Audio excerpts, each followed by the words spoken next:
छोटे से कन्हैया ने कितनी बड़ी धमकी दी, भैया यदि आज तू बब्बू चंदा को खिलौना नहीं देगी तो धरती पे लौट जाऊंगा। भैया बोली लौट जा भैया लौट जा, मेरा खा बिगाड़े हो। अरे गंदो तू हो कहीं तो से जाएगी, मुँह से कहा कहीं जाएगी। भगवान बोले जो धमकी बेकार, अब कहा करे भैया तो चंदा का खिलौना देवे से नहीं करे। भैया चंदा को खिलौना देगी कि नहीं देगी? भैया बोली नहीं दूंगी। भगवान कहते सुनो कहा करूंगा। बोले कहा करेंगे? तो सुनो, सुरभि को पे पान डकरी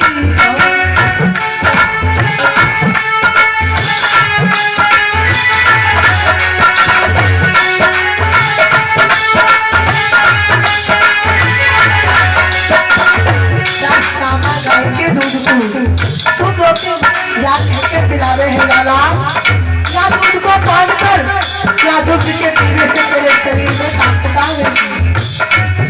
मैं आज सादा गाय के दूध को नहीं पीऊंगा। भैया बोली कहा कहीं दूध को पान नहीं करेगा? बोले नहीं करूंगा। भैया बोली मेरा कहा जाएगा? जब तेरे सर के ग्वाल वालन में कुश्ती होगी तो तब तेरे सर के संघा जीत जाके तू आ जाए। ओ सुरभि को पान डकरी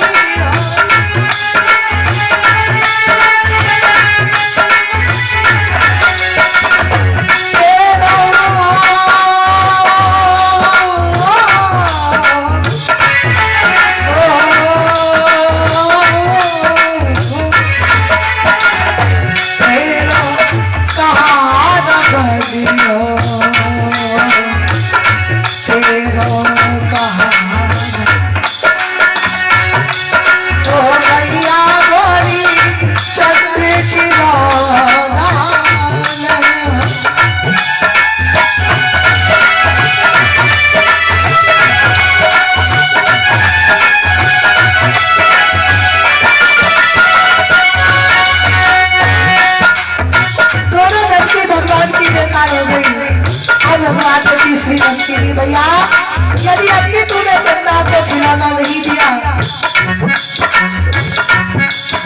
तो जानती है मैं क्या करूंगा? लोग मुझसे पूछेंगे तो किनको को मार है, तो मैं क्या कहूंगा? मेरी माता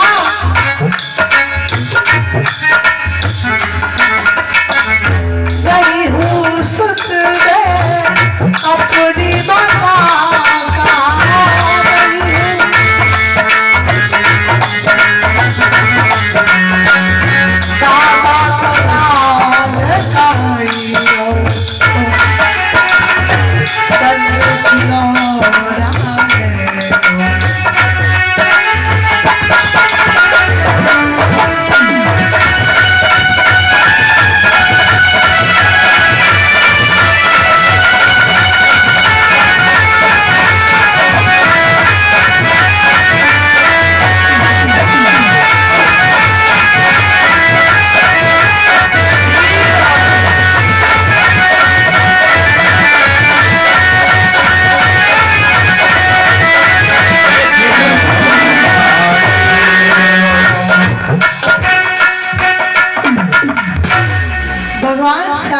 कहते हैं कि आज वो दृश्य मुझे याद आता है तो ब्रजमंडल मेरी आंखों के आगे आ जाता है। ब्रजमंडल मुझे यहीं से दर्शन कराने लगता है। वो ब्रजगोपिया जो सिर्फ मुझे बुलाने के लिए अपने घर में माखन निकालती थी, ऊंचे छीके पर रखलाती थी और बुलाती थी शाम मेरे घर आना। आज मेरे घर के माखन का भोग लगाना जब मैं जाता था, मुझे रंगे हाथ पकड़ करके भैया के पास सुलाना लेकर जाती थी। उनका वही प्रेम मुझे याद आता है। भगवान ने कहा उधर भरा एक काम कीजिए, ब्रजमंडल में जाइए, मेरी ये पत्रिका को ले जाकर के बाबा अनंत मैया यशोदा को सुना देना। भगवान ने पत्रिका को लिखा और उद्धव जी को दिया। उद्धव ने कहा मित्र मैं अवश्य जाऊंगा, तुम्हारा जो आदेश है वो मेरे लिए अध्यादेश है, मैं अवश्य पालन करूंगा। पर गोविंद मैं वहां ज्यादा दिन नहीं रुकूंगा। भगवान ने कहा पहले जाओ तो आधा तो बात की बात है, पहले पहुंचो। उद्धव जी ने भगवान की पत्रिका को लिया, चलने के लिए भगवान के रथ पर आरूढ़ हुए। भगवान ने कहा, मित्र ठहरो, जो मेरे ब्रजवासी हैं, मेरे गोप वृंद है, वहां की गोपांगनाएं हैं, उनका मुझसे प्रेम इतना है जो मेरे अतिरिक्त वो किसी से बात करना भी ठीक नहीं समझते। ये मेरी काली कांवर ले जाओ, इसे जब ओढ़ करके तुम ब्रजमंडल में प्रवेश करोगे, नंदगांव गोकुल में जाओगे, तो मैं यही समझेंगे कि तुम मेरे सखा हो। काली कांवर को ओढ़ा है, उद्धव जी ने पहुंचे हैं गोकुल नगरी। गोकुल के मध्य में बैठे हैं ब्रजवाल, भगवान की राह निहार रहे हैं, भगवान की बाट जोख रहे हैं। भगवान के ही सखा है श्री रामा, मधुसूदन, मंगल, मनसुखा राह दिखाते हैं, प्रतिदिन आते हैं मार्ग में और राह देख करके वापस जाते हैं। भैया से कहते हैं, भैया यशोदा, तेरो लाला बड़ो ही निर्मोही है, माँ के अंदर तो नेक हो मोहे नहीं है। देख भैया, सुबह से संध्या है गई, आज वो तेरो का नहीं है, आज वो हमारा गोविंद नहीं आयो। का श्याम तुम्हें मथुरा इतनी प्रिय लगने लगी जो गोकुल की राह भूल गए। क्या वो दिन भूल गए जिस दिन हमारे साथ तुम गैया चराने के लिए जाते थे? क्या वो दिन भूल गए गोविंद जिस दिन तुमने श्री रामा के घर से कढ़ी को मंगा करके सेवन किया था? बेचारा ये श्री रामा 3 दिन की कढ़ी लेकर के गया था, उस कढ़ी को भी फेंक दिया कि मैं गोविंद को पहली बार कुछ अपने घर का भोग लगाऊंगा, वो भी बासी कढ़ी का। श्री रामा ने अपने मुख में लगा करके उस कढ़ी का पान कर लिया। गोविंद, तुम हमसे इतना प्रेम करते थे, इतना स्नेह करते थे, श्री रामा के होठों से निकली कढ़ी उसका भी तुम पान कर गए। क्या आज तुम्हें श्री रामा की याद नहीं आती? क्या तुम्हें ब्रजगोपियों की याद नहीं आती, या मैया यशोदा की याद नहीं आती? गोविंद, जो इतने दिन हो गए आज भी तुम्हारा कृष्ण नहीं आया। भैया, प्रतिदिन आते हैं, प्रतिदिन सायंकालीन जाकर के मैया यशोदा को यही कह सुनाते हैं कि आज भी तेरा गोविंद नहीं आया। माता, आज उद्धव जी के रथ को देखा तो ब्रजवालों के हृदय में थोड़ा आनंद हुआ। आज कन्हैया आ गया, आज हमारा कृष्ण आ गया, दौड़ पड़े निकल करके। आज तो मैं अपने गोविंद को अपने हृदय से लगा लूंगा। वर्षों के बाद मेरा मित्र आया है। लेकिन श्री रामा झाड़ी से नहीं निकला। मनसुखा ने कहा, तू क्यों नहीं चलता, जल्दी चल। श्री रामा ने कहा, हम नहीं जाएंगे। मनसुखा ने कहा, क्यों नहीं जाओगे? अरे कन्हैया वर्षों के बाद आए हैं, तू बड़ा कठोर है, अपने मित्र से मिलना नहीं चाहता, बोले नहीं मिलना चाहता, हम तो कन्हैया से रूस गए हैं। ब्रजबालकों ने कहा, रे भैया चलो, वृंदावन में बहुत से बंदरन को वास है, यदि वृंदावन को एक बंदर रूस जाए तो वृंदावन सुनोनी है। नहीं आए बताने दो, चलो। जब तक ग्वाल सखा आगे बढ़े तब तक श्री रामा भी दौड़ने लगा। उसका बोला, क्या हुआ? अरे भैया, कन्हैया से रूट बाद में लेंगे, बड़े दिन के बाद आए, अपने मित्र को गले तो लगा ले। रथ के पास पहुंचे, रथ में देखा वहां कृष्ण नहीं, वहां तो कोई और ही है। लौट कर चलने लगे, चलो, इस रथ में हमारा कृष्ण नहीं है, हमारा वो गोपाल नहीं है। यदि हमारा वो गोविंद होता तो हम सब मित्रों को देख करके रथ का त्याग कर देता, आकर के हमारे हृदय से लग जाता। मित्र, ये हमारा कृष्ण नहीं हो सकता, ये हमारा मित्र नहीं है, ये तो कोई और है। उद्धव जी ने कहा, भाइयों ठहरो, क्या बात है? मैं सबसे पहले आपको जय श्री कृष्ण कहता हूँ। बोले, जय श्री कृष्ण। बड़े सूखे से मन से उत्तर दिया। ये बताओ भैया, नंद रानी यशोदा का महल कहाँ है? हमें बाबा नंद के दर्शन कहाँ सुलभ होंगे? ब्रजवासियों ने कहा, भैया जी, आप लगता है कहीं अन्य से आए हैं। बोले, हाँ, मैं मथुरा से आया हूँ, कृष्ण का मित्र हूँ, पत्रिका लेकर के आया हूँ, आप सभी के लिए गोविंद ने पत्रिका लिख करके भेजी है। भैया, वो तुम्हारे मित्र तुम्हें बहुत याद करते हैं। ब्रजबालकों ने कहा, वाह कन्हैया वाह, वर्षों के बाद कोई आया तो वो भी तुम्हारा पत्र आया, तुम नहीं। हम ब्रजवासियों को भूल गए कन्हैया, या हमारा प्रेम भूल गए? वर्षों के बाद भी कुछ भेजा है तो अपना लिखा हुआ पत्र, क्या तुम नहीं आ सकते थे या हमारी याद तुम्हें नहीं सताई कृष्ण? भैया, जिस दिन से हमारे गोविंद ब्रज का गोकुल को त्याग कर गए हैं मथुरा, उस दिन से भैया यशोदा के महल का रास्ता बड़ा सरल हो गया है। ये जो बहता हुआ जल देख रहे हो, ये जल किसी नदी का नहीं है, किसी सरोवर का नहीं है, ये किसी बरसात का जल नहीं है। जिस दिन से हमारे कृष्ण गए हैं उस दिन से आज तक भैया यशोदा के, उन गायों के, उन बछड़ों के, नंद महल में नंद बाबा के कोई सभी गालों की आंखों से बहते हुए अशोक है। गाय हजारों रोती है, हमारे कृष्ण कहाँ गए, हमारे श्याम कहाँ गए? ये वही जल है, ये किसी जलाशय का नहीं है। इस जल के किनारे किनारे चले जाओ, तुम्हें महारानी नंदरानी के दर्शन भी सुलभ होंगे, बाबा नंद से भी भेंट होगी। उधर जी पहुंचे भैया यशोदा के पास। भैया यशोदा लाला को पालने में झुला रही है, वहां कृष्ण नहीं है, वहां गोविंद नहीं है, पर भैया यशोदा का वही वात्सल्य भाव, वही प्रेम भगवान को सुना रही है। और नंद महल का हर कोना कृष्ण कृष्ण कृष्ण कृष्ण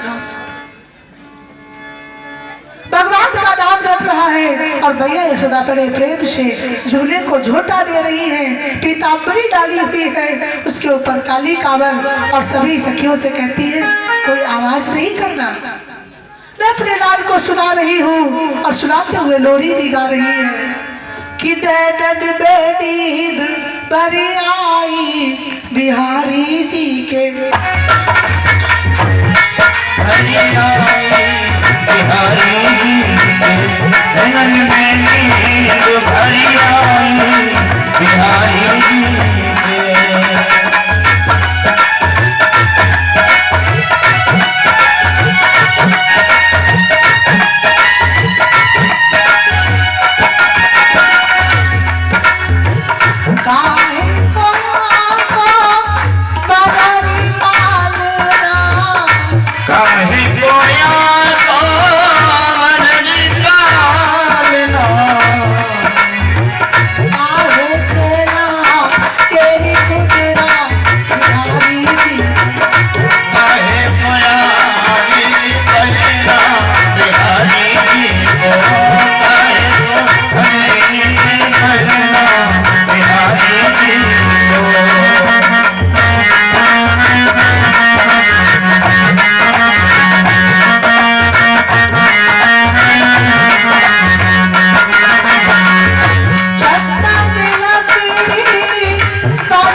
पालने में सो रहे हैं, सुना रही है, झूठा दे रही है, और सखियों से कहती कोई आवाज नहीं करना, मेरा कृष्ण बड़ा चंचल है।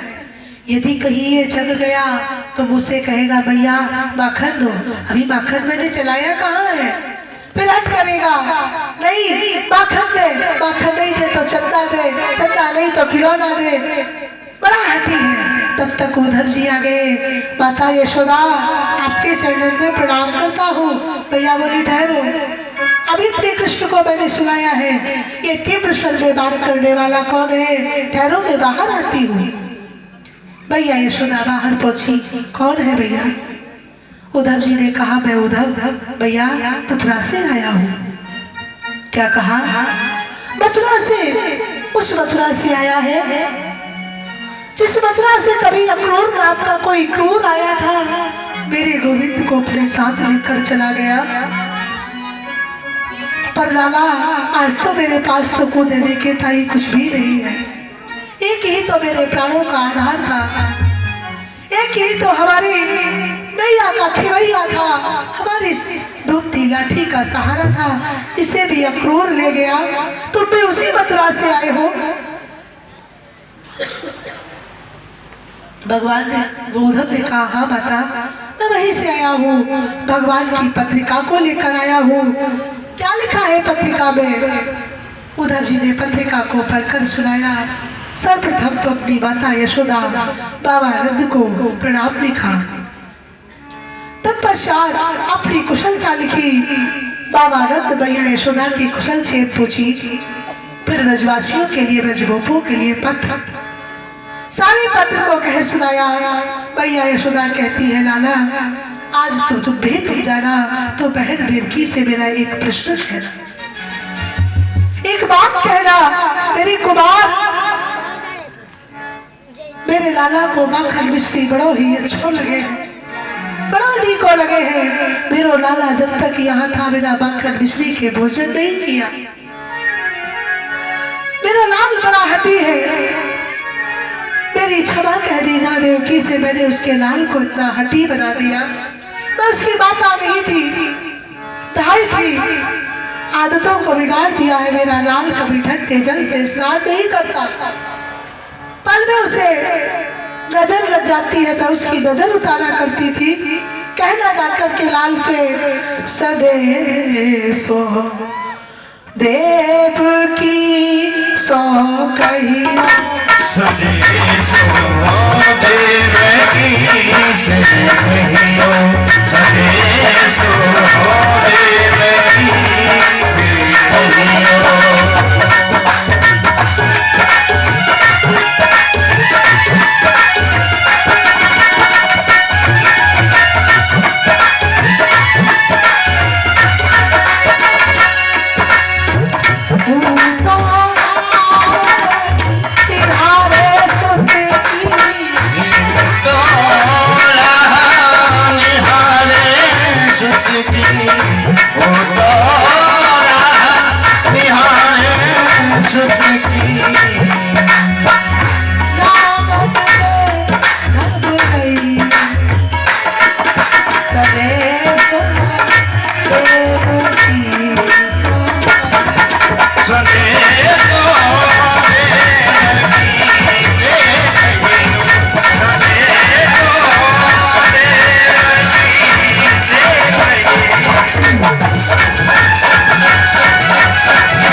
मैंने तुम्हारे लाल की आदतों को बिगाड़ दिया है, क्षमा चाहूंगी बहन, पर मेरे लाला को बड़े ही प्रेम विनय से रखना।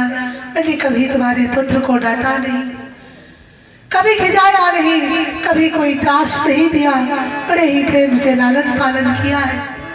श्री उद्धव जी ने मैया यशोदा को भगवान की पत्रिका को पढ़कर सुनाया, बाबा आनंद को पत्रिका को पढ़कर सुनाया और कहा बाबा भगवान स्वयं ही इस संकोच की वश से नहीं आए। उन्हें आज भी ये लगता है कि जब मुझे वर्षों तक जाना ही नहीं था तो मैंने क्यों परसों आने का वचन दिया। क्षमा चाहते हैं गोविंद आप सबसे।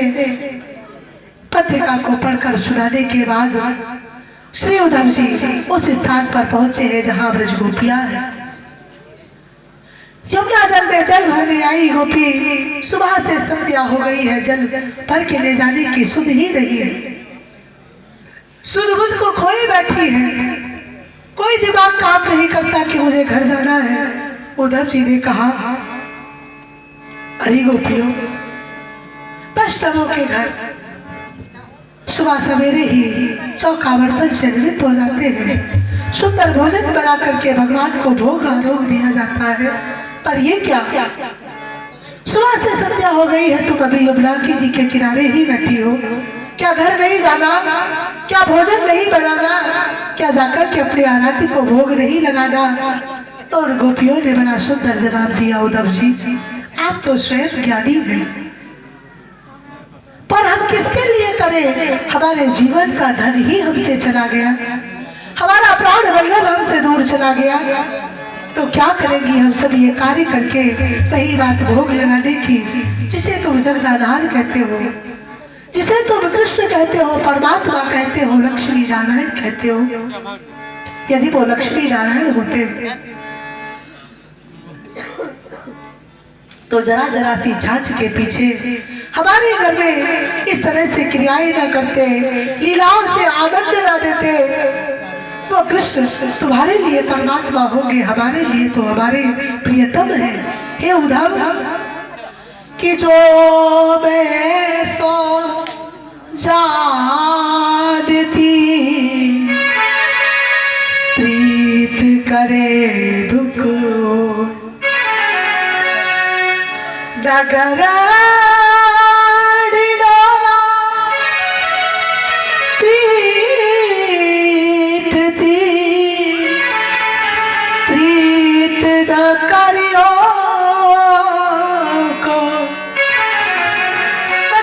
गली गली में ऐलान कर देती, कृष्ण बड़े छलिया है, इनसे कोई प्रेम नहीं करना।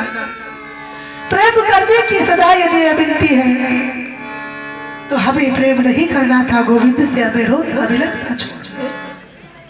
जिस समय जा रहे थे हमने भगवान से पूछा था कहाँ जा रहे हो, तो आपकी उसी जगदाधार ने हमें जवाब दिया था कि बाबा कंस के यहाँ हम धनुष यज्ञ देखने जा रहे हैं, आज जाएंगे, कल रुकेंगे, परसों लौट कर आएंगे। हे उद्धव जी, तब हमारा ये प्रश्न था किसके कहने पर जा रहे हो, किससे पूछ कर जा रहे हो? तो कहा था भैया यशोदा से।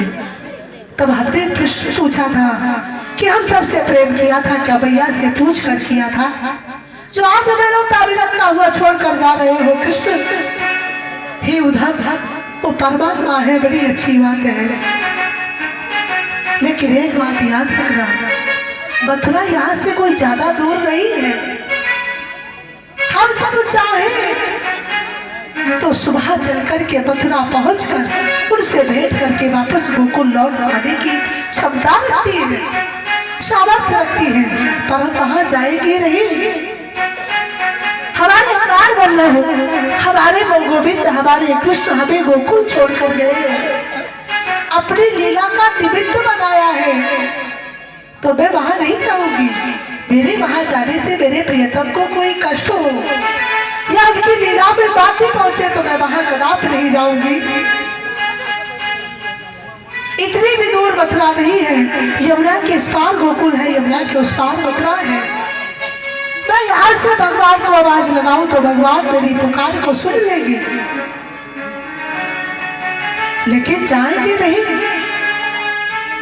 कही बात तुमने भगवान की, वो भगवान है, बड़ी अच्छी बात, आप भगवान मानो, पर उन्हें हम अपना प्रियतम मानती है, अपना आराध्य मानती है, अपना इष्ट मानती है, अपना सर्वस्व मानती है। हम विवाह होकर के जरूर गोकुल में आई है, हमारे पति जरूर इस नगर में रहते हैं, पर मैंने जब से कृष्ण को देखा है, जब से कृष्ण को पाया है, उन्हें अपना पति माना है, अपना सर्वस्व माना है। उद्धव, मेरे पति की आज्ञा है कि तुम यही गोकुल में रहो, उस परम पति की आज्ञा है, जगतपति की आज्ञा है, तो गोकुल को तज के हम मथुरा नहीं जाएंगे, हम मथुरा कदापि नहीं जाएंगे। पर हाँ, हमारी एक बात जाकर के उनसे अवश्य कहना, एक बात जरूर बोलना जाकर के कि यदि ऐसे ही रोता बिलखता छोड़ना था तो ये दिन दिखाया ही क्यों था, ये समय हमारे सामने लाया ही क्यों था? जब इस तरीके से प्रेम पत्रिका को भेजना ही था तो प्रेम हमें दिखाया क्यों, प्रेम हमें सिखाया क्यों? क्योंकि मैंने ऐसा सुना है, रही बंधागा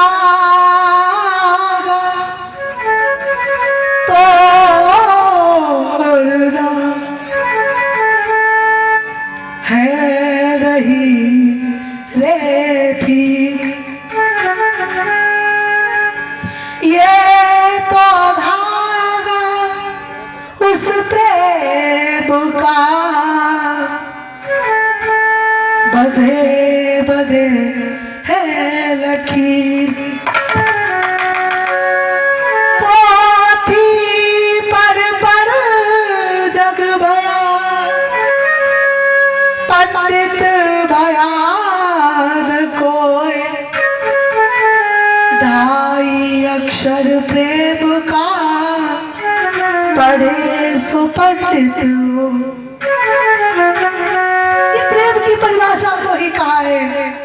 यदि भगवान को ऐसे रोता बिलखता छोड़ना था तो प्रीति की क्यों हमसे नाता तोड़ा जोड़ा? यदि जोड़ा था तो फिर तोड़ा क्यों?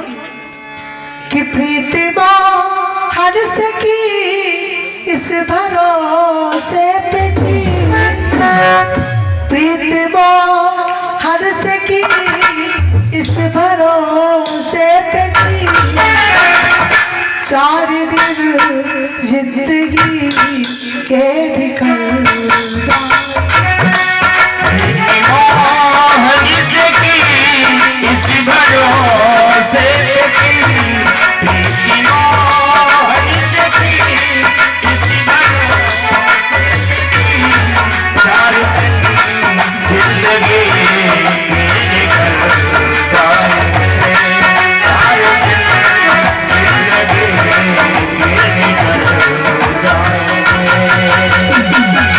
हरि बोल।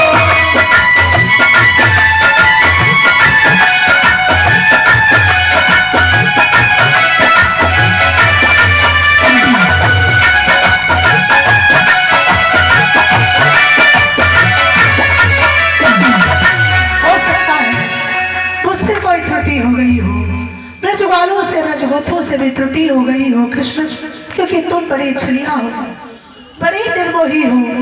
पर मैया यशोदा बाबा नंद से कौन सी त्रुटि हुई थी? किस गलती की सजा दी तुमने बाबा नंद मैया यशोदा को रोता हुआ छोड़ गए? क्या इस ब्रजमंडल से भी कोई कमी हो गई थी, या हमारी किशोरी जी से भी कोई कमी हो गई थी कृष्ण? तो तुम उन्हें भी मिथ्या छोड़कर चले गए। उद्धव जी ने ज्ञान दिया, नहीं नहीं देवियों, ऐसा नहीं है। कृष्ण तुम्हें आज भी याद करते हैं, तुम्हें उतना ही स्नेह करते हैं जितना पहले करते थे, शायद और भी ज्यादा। गोपियों ने कहा, उद्धव जी आप अभी कृष्ण को जानते नहीं हैं, आप उन्हें जानते नहीं हैं। वो इतने निर्मोही हैं, जैसे आज हमें छोड़कर गए हैं कल तुम्हें भी छोड़कर जा सकते हैं। उनसे प्रीति मत करना, उनसे देह मत लगाना, उनसे मोह न लगाना, लेकिन हाँ इतना अवश्य कहेगी, इतना अवश्य तुमसे कहेगी, वो जगदाधार परमेश्वर चाहे जिसके लिए हो, पर हमारे तो प्राण दुर्लभ है, हमारे तो जगदाधार है, हमारे तो वही इष्ट है, वही आराध्य है, वही प्रीति है। आए थे यहाँ ज्ञान देने के लिए, गोपियों को समझाने के लिए, लेकिन यहाँ तो उल्टा ही हो गया कि ऊधो सूधो है चलो, ऊधो सीधो है चलो, सुन गोपिन के ज्ञान बजाई दुंदुभी प्रेम बजायो। आए थे ज्ञान उपदेश देने, गोपियों को समझाने, पर यहाँ स्वयं समझ गए। गोपियों के प्रेम के आगे उद्धव जी भी नतमस्तक हो गए, जो इतने विद्वान है, परम विदुषी है, भूल गई सब कुछ। आज गोपियों के चरणों को पकड़ लिया। देवियों तुम धन्य हो, यदि किसी ने कृष्ण को समझा है तो आपने समझा है, यदि किसी ने भगवान को जाना है तो ब्रजवासियों ने जाना है। यूं ही वृंदावन में भक्ति का वास नहीं कहा जाता, कहते हैं जिस समय भगवान श्री कृष्ण बंसी बट में रास को रचा रहे थे, एक ही मुरली की धुन पर सब गोपियां दौड़ी चली। कोई अपने बच्चे को दूध पात करा रही थी, उस बच्चे को वहीं छोड़ करके भगवान के पास आई। कोई वस्त्र धारण कर रही थी तो उल्टे सीधे वस्त्र धारण करके भगवान के पास पहुंची। कोई श्रृंगार कर रही थी तो आंखों का काजल होठों पे लगाया, होठों की लाली आंखों का काजल बना लिया, पहुंच गई भगवान के पास। भगवान ने प्रश्न भी किया, देवियों इतनी अर्धरात्रि में यहाँ पर? तो गोपियों ने कहा, नाथ आपका प्रश्न तो है पर मैं उत्तर देना चाहूंगी। एक नवयुवक का विवाह हुआ है, वो अपनी पत्नी से प्रगाढ़ प्रेम करता है और उसकी पत्नी भी अपने पति से अगाध प्रेम।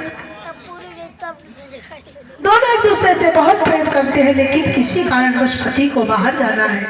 तो पत्नी ने हाथ जोड़ करके कहा, नाथ जो सेवा पूजा में आज कर रही हूँ, आपके चले जाने से वो बाधित हो जाएगी। उस पुरुष ने बड़ा सुंदर जवाब दिया, नहीं नहीं। उसने अपना फोटो लाकर के अपने पति के पास में दिया और कहा, जब तक मैं वापस न लौटूं इस फोटो का वैसा ही पूजा अर्चन करना। भगवान ने कहा, फिर गोपी? बोले फिर क्या? वो नवयुवक चला जाता है और उसकी पत्नी अपने पति के प्रतिबिंब का पूजन करती है, भोजन बनाती है, भोजन आरोगती है, उसके बाद भोजन ग्रहण करती है। फिर गोपी बोले फिर क्या? एक दिन दो गोपी अपने पति के फोटो का पूजन करने में व्यस्त थी, मग्न थी। उसी समय उसका वास्तविक पति घर लौट कर आया, कुंडी को खटखटाया। अब ये बताओ गोविंद, वो स्त्री क्या करे? अगर फोटो का पूजन छोड़ करके हटती है तो भी अपमान होता, अगर द्वार नहीं खोलती तो उस पति का अपमान होता है। वो क्या करे? भगवान ने कहा, बड़ा सीधा सा जवाब है, जब उसका वास्तविक पति उसके पास आ गया है तो फिर उसे फोटो के पूजन करने की आवश्यकता नहीं है। वो द्वार को खोले, जाकर के अपने पति का स्वागत करे और अपने पति को विधिवत पूजन करे। तो गोपियों ने कहा, नाथ आपके ही प्रश्न में तो हमारा उत्तर छिपा है। आप हमसे पूछते हो कि हम अपने पतियों को अपने घर को छोड़कर क्यों आई है, तो सुनो,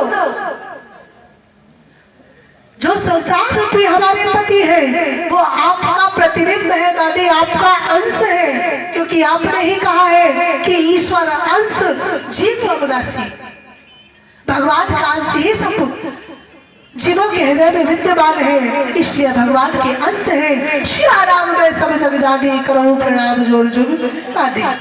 सभी के अंदर सिया राम में रूपी स्वरूप है, सभी परमात्मा के बंदे हैं, ईश्वर की बनाई हुई रचना है। पर नाथ वो साधारण पति है, आपका प्रतिबिंब है। जब तक आपने हमें नहीं बुलाया, आपकी पुकार हमारे कानों में नहीं गई, तब तक हम आपके प्रतिबिंब का पूजन कर रही थी।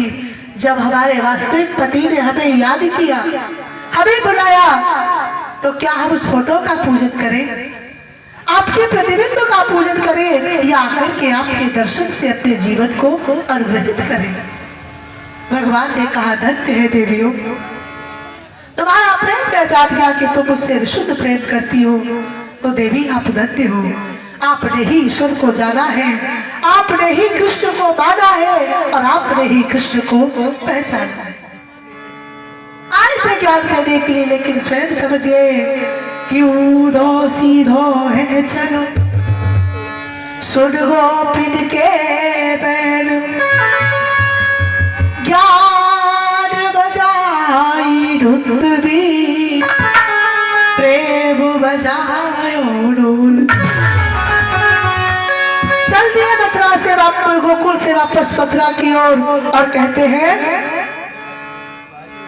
आज मैंने वास्तविक में सच्चे ज्ञान का पता लगाया है। भगवान से प्रेम करना या किसी से प्रेम करना, उससे कुछ मांगने की कामना कभी नहीं रखना, कुछ पाने की लालसा मत रखना। यदि दे सकते हो तो किसी को दो। क्या? त्याग समर्पण, त्याग समर्पण ही प्रेम है, परमात्मा है।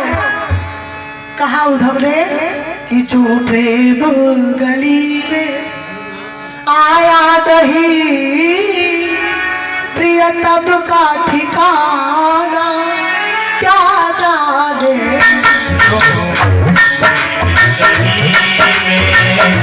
आया नहीं तब का ठिकाना क्या जाने। आया नहीं तब का ठिकाना क्या जाने। किया ही नहीं किया ही नहीं वो प्रेम दीवाना क्या जाने।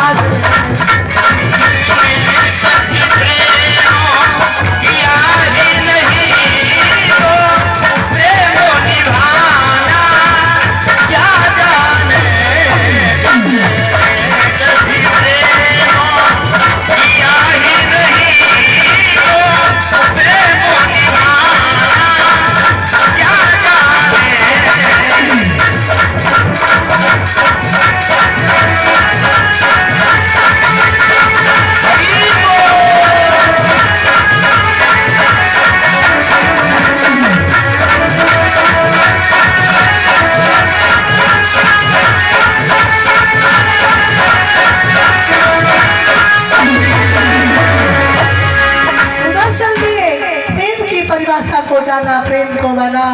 पहुंचे गोकुल से मथुरा की ओर। भगवान ने कहा कहो क्या समझा है।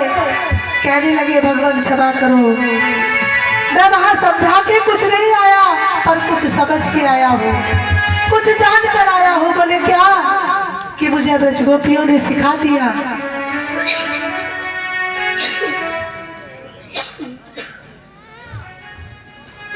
मुझे ब्रज गोपियों ने, ब्रजवालों ने, मैया यशोदा बाबा नंद ने बता दिया कि वास्तविकता में प्रेम क्या दर्शाता है। आप छोड़कर चले आए मैया को, पर मैया तुम्हें आज भी पुत्रवत प्रेम करती है, वैसा ही स्नेह करती है। मैया की आंखों से ठीक से दिखाई भी नहीं देता। बाबा नंद दिन रात तुम्हें याद करते कहते हैं भगवान जब से मथुरा आए हैं तब से लौट कर कभी फिर ब्रज नहीं।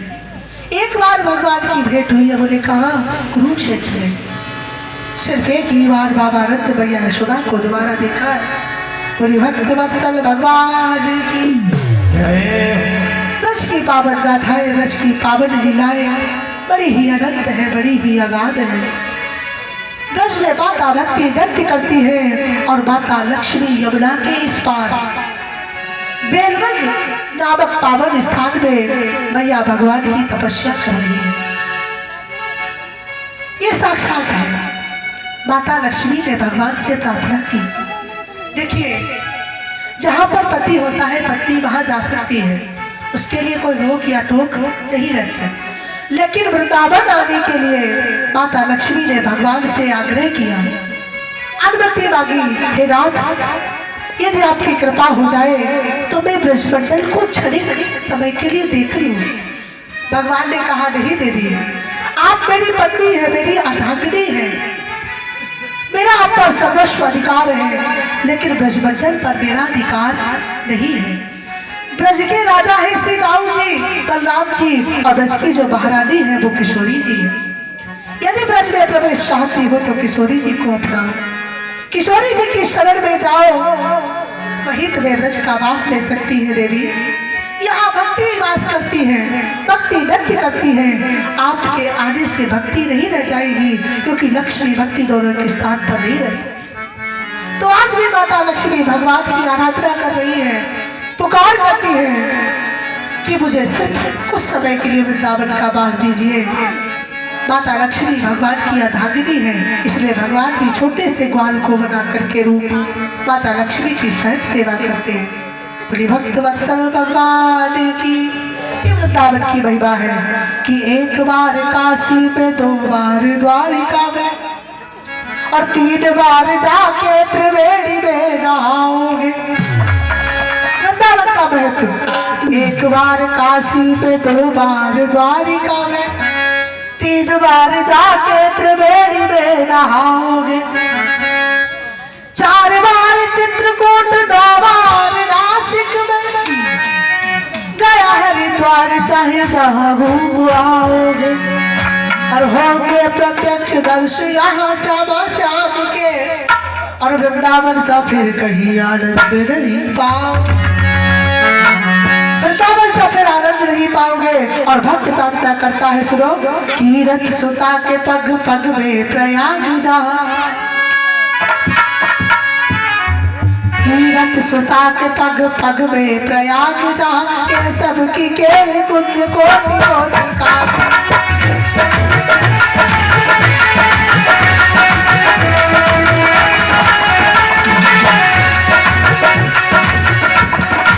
कीरत सुता के पग पग में प्रयाग जा, के सबकी केल कुंज कोटि कोटि का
पास कर लिया, उसे फिर मोक्ष की कामना नहीं है, स्वर्ग की लालसा नहीं है। कहता है कि स्वर्ग आप वर्ग आप लेकर करे नहीं हो आप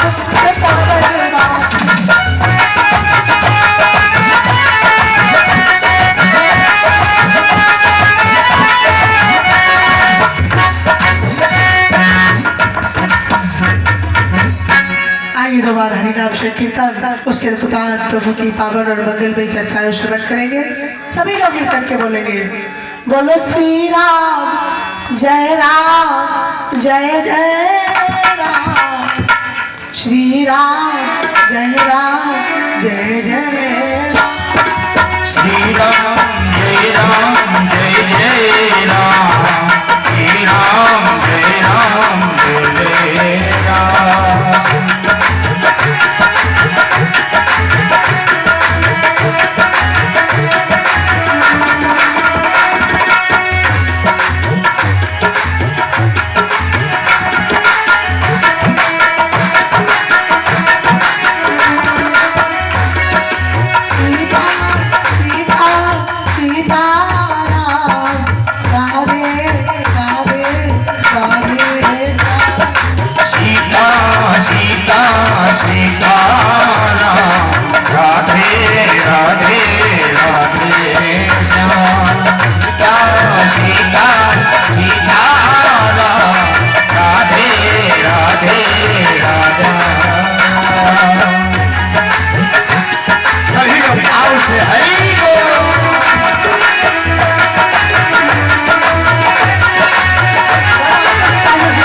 संपत्ति और कमानी छान तारी ताजन की अब झोपड़िया ब्रजवाही बना दी। तो भगवान से प्रेम करने के लिए किसी की ओर मत देखो, कोई लाज संकोच ना करो। आप प्रभु के हैं, प्रभु हमारे हैं, बिना के जैसा भाव ले आओ। दोनों हाथों से मीठी मीठी तालियों की सेवा करते हुए प्रेम से गुणगान लीजिए, श्री राम जय जय राम, श्री राम जय राम,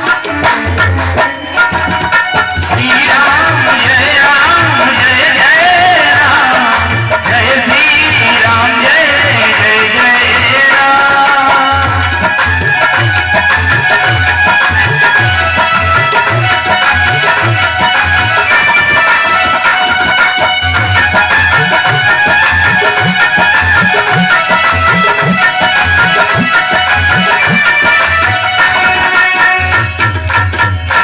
विश्राम महाराज की।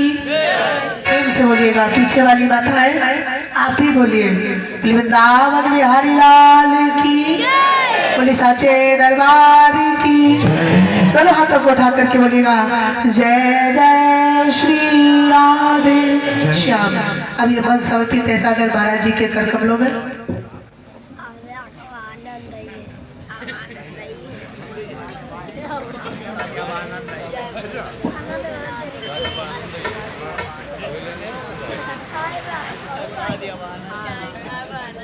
हेलो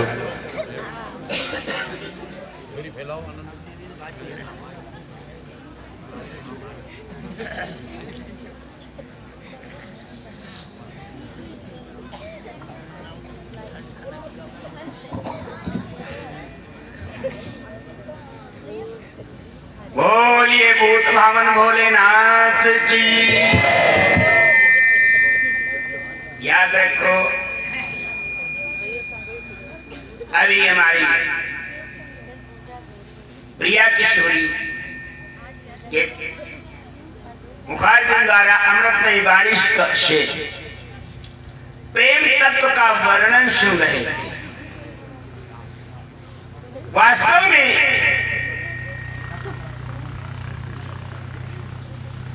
ऑपरेटर ही गायब है का?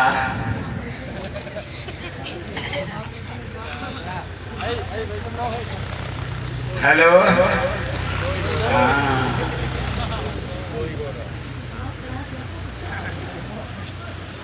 हेलो